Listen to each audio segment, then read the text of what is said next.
की है आप लोगों ने? जितने भी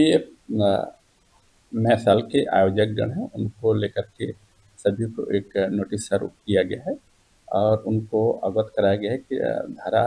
बीएनएसएस की धारा 168 के तहत में उनको नोटिस जारी किया गया है। उनको अवगत कराया गया है कि जो भी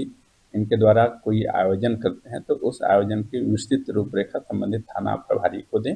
साथ ही साथ उसके बराबर अनुमति प्राप्त करें। और इसके उपरांत जब भी उनके द्वारा कोई ऐसा आयोजन किया जाता है जिसमें शराब परोसा जा रहा हो या फिर शराब पिलाया जा रहा हो, तो ऐसे लोगों को जिनके द्वारा शराब पिया गया है उनको उनके घर तक पहुंचाने की या फिर उनको ड्राइवर उपलब्ध कराने की भी जिम्मेदारी उस आयोजक की होगी। साथ ही साथ उस यहाँ जो जितने भी इस आयोजन से संबंधित लोग होंगे